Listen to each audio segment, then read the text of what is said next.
I live alone in a rented apartment on the edge of the city. It's quiet, not peaceful, just quiet. The kind of place where you can hear your neighbor's footsteps through the ceiling and the pipes knock at night for no reason. I've lived here long enough to stop noticing it. That's important. I'm someone who notices things. I count when I'm anxious. Steps, corners, doors. There are 5 doors in my apartment. The front door, the bathroom, the bedroom, the closet, the cabinet under the sink. 5. I know this because I count them every morning while the kettle boils. Yesterday, there were 6. I noticed it without realizing I had. My eyes paused on it the way they do when something doesn't belong. A narrow door in the hallway, between the kitchen and the bathroom, painted the same dull white as the walls. No handle.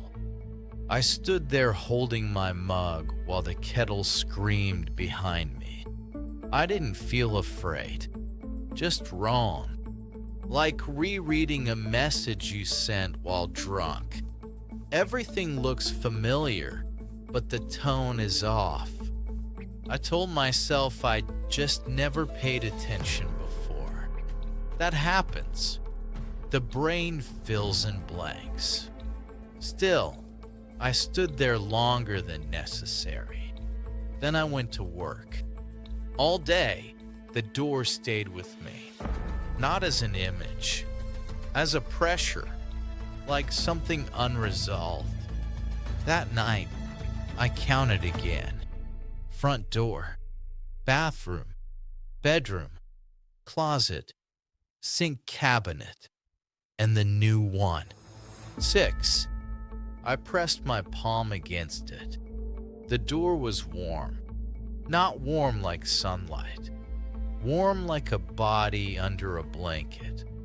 I pulled my hand back and laughed quietly, embarrassed even though no one was there. I hadn't been sleeping much. I went to bed early.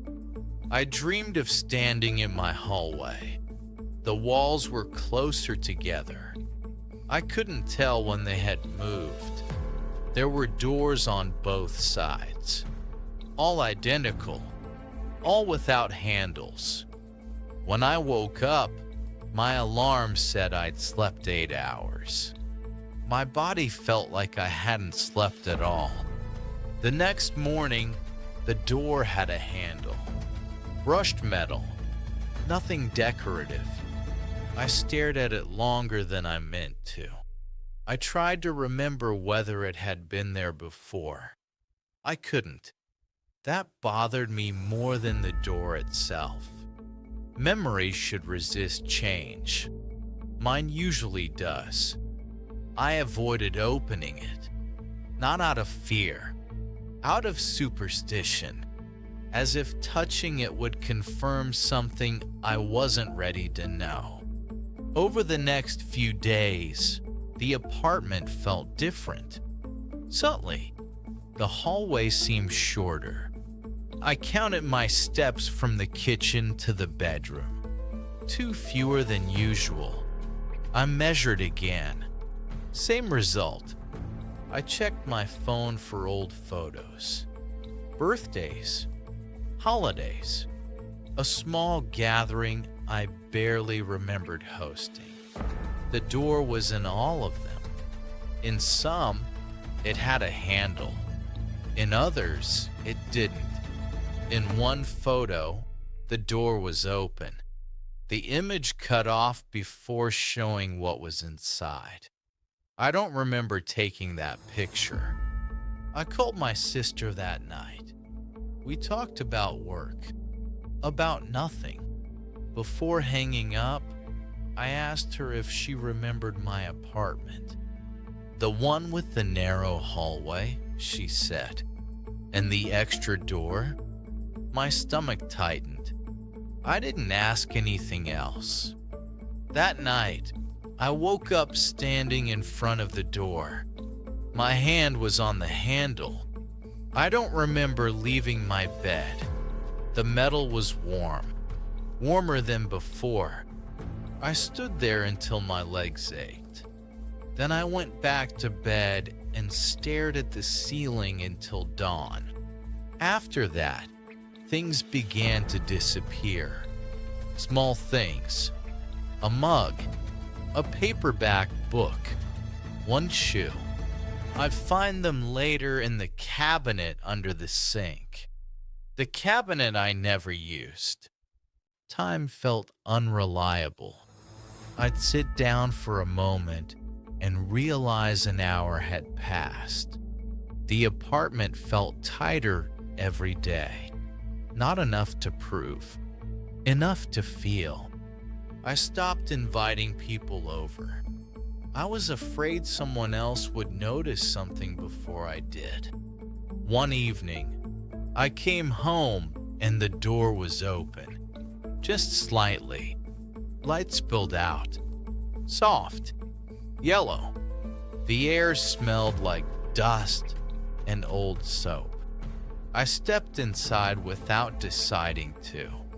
The room was my apartment, exactly the same, but quieter. No hum from the refrigerator, no distant traffic, no clock ticking. I was standing in my bedroom. The bed was made perfectly. Someone was sitting on it. Me. He looked older, not by age, by weight, like someone who had finally set something down. He didn't look surprised. He looked relieved. "I was wondering when you'd come," he said. That was all. I don't remember leaving the room. I don't remember opening the door. I remember standing in my hallway again. The door was gone. I counted. 5, just 5. The apartment felt too big now. Hollow. I slept for 14 hours. When I woke up, my phone was full of messages I didn't remember sending. Apologies, explanations, goodbyes. I deleted them. It's been a week. The apartment hasn't changed. I count the doors every morning. 5, always 5. But sometimes, late at night, I stand in the hallway and feel warmth through the wall, as if something on the other side is still there, waiting, and I wonder, not whether the door ever existed, but which one of us actually left.